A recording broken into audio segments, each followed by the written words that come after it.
Hey guys, we're here to do another quick tutorial on using our second unit extras footage. We want to add a little bit extra production value and polish to this shot, which the shot looks okay by itself. It's a restaurant scene, but having some extras crossing the camera will just add that next level of polish that you may or may not get as an indie filmmaker. Let me play the original shot here. If you weren't engaged, I'd totally go for it, but no. You just might get your chance. Don't yank my chain. One more time. If you weren't engaged, I'd totally go for it, but no. You just might get your chance. Don't yank my chain. So we're in Premiere Pro right now, and we're going to hop over to After Effects, where I already have this loaded up. And within After Effects, what we've done is, this is pre-built, and I'll deconstruct it for you. We added some camera crosses here. There's one, and there's a second one coming back the other way. Lots of times on films, whether it's a Hollywood studio production or an indie film, it's just nice to create more activity in a shot, to have people crossing camera. And I've been on many shoots where you just don't have the people or the manpower to do that, or the budget in particular. So sometimes we'll have grips or PAs or whoever cross the camera. And other times you may forget it, or you may not actually think you need it, and you get in post and you need it. And that's where these VFX elements, or extras, can come in really handy. As you can see, the scene here is actually fairly full. There's a lot of extras in the background.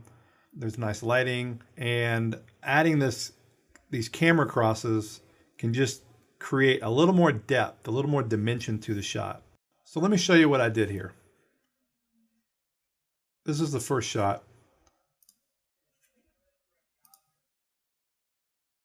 We started with our 5K red raw footage, the R3D files. And the really nice thing about these files, of course, if you've ever worked with red, is that you have a lot of ability to reframe, especially when you're comping it into a 1080p or similar size project, because this was shot again in 5K. So here is the way we scaled into it, and then here is as a comparison, the original footage. And we use key light. Not going to go into depth necessarily on using key light. There are a lot of people out there like Andrew Kramer, etc., that are much better at teaching the in and outs of using compositing software. But basically it's a keyer. You grab the background color and key it out, and then you refine it as needed. The main purpose of this tutorial is showing you different things that you can actually do with our extras footage. And then we created a second shot here too, another red 5K. You can see me take it away here and put it back. That's the other thing about the red footage, again, is being able to bring them up or down depending on the camera height. This camera height is fairly low, so having her just above the waist seems about right. And you can just use your best judgment to pick the height of the character, or the size also of the character. Sometimes camera crosses like these that are closer to the lens probably look more realistic. The other thing we did within key light is color corrected the foreground. And the main thing is brought down the brightness. There's the original. And so that's obviously way too bright, in particular because it's close to the camera. That lighting does match the lighting a little better on the people, but when someone's crossing camera, I personally feel like bringing them down and making them darker blends it in a little bit better, because you don't want to bring attention to this necessarily.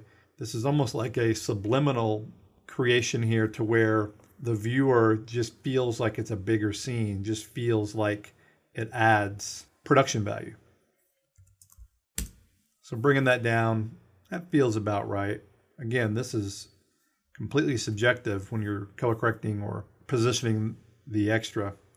Now, the lens size would matter, and I'm not 100% sure what lens this was. It looks like it looks a little telephoto, so probably 70 millimeter, 50 millimeter. It's a little bit hard to tell. But taking that into consideration would also bring up what the next thing we did is, and that is adding blur. And we just use Gaussian blur. And you can use whatever kind of blur within After Effects you like or looks best to you. But the Gaussian, typically speaking, looks pretty good to us, and it's just simulating some shallower depth of field. Now, these extras were shot at 24p crossing frame, and so there's some motion blur, obviously, on the shot. So that already adds blurriness, but adding a little bit more, considering the object is closer to the camera, is something I like to do to make it seem a little more realistic. So again, here's the first shot. See her taken away. And then here's the second one coming back the other way. And here is the final composite playing back in RAM preview within After Effects. It's not playing back in real time, of course, on this machine anyway. Looks like we're getting 14 to 15 frames per second, but it's enough to give you a good idea how the composite will look. We'll play it back in real time when we import it into Adobe Premiere. All right, so now we're back in Adobe Premiere, and we've got 3 different versions. The original, the version we cut the extras in on and added sound design, and then a third version that has another little trick in it that can add more production value. So we showed you the RAM preview in After Effects, but here's the version playing back within Premiere at 24 frames per second. If you weren't engaged, I'd totally go for it, but no.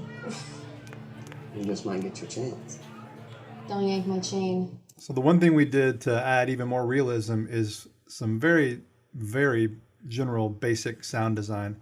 The scene already had a little bit of crowd noise in the background, but it was brought way down, the idea being to emphasize what the characters were saying. But for this example, I beefed up the background noise, and then I put some footsteps when the virtual extra walked across the screen. So let me turn off the main audio so you can hear just the sound design that I added.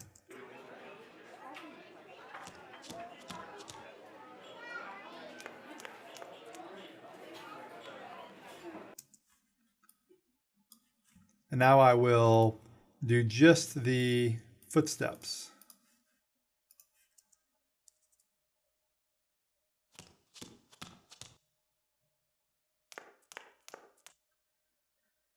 Now the footsteps alone sound a little bit too much, but when they're mixed in, and I added reverb to them as well, but when they're mixed in with the original audio and then the new background audio, the restaurant ambience, which is this,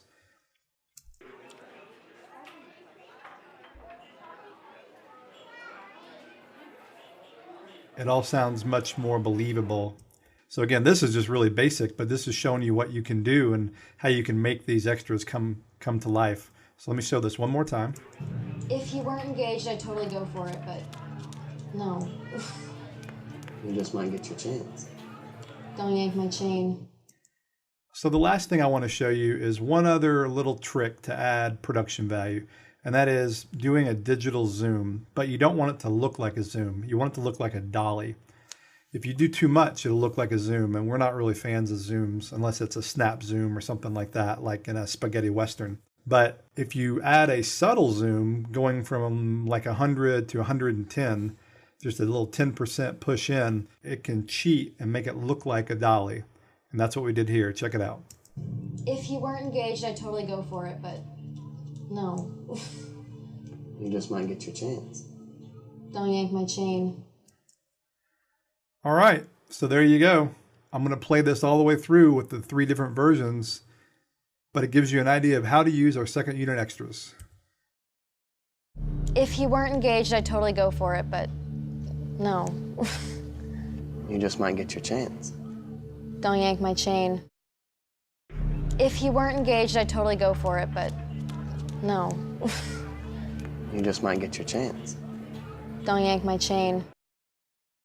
If you weren't engaged, I'd totally go for it, but no. You just might get your chance. Don't yank my chain.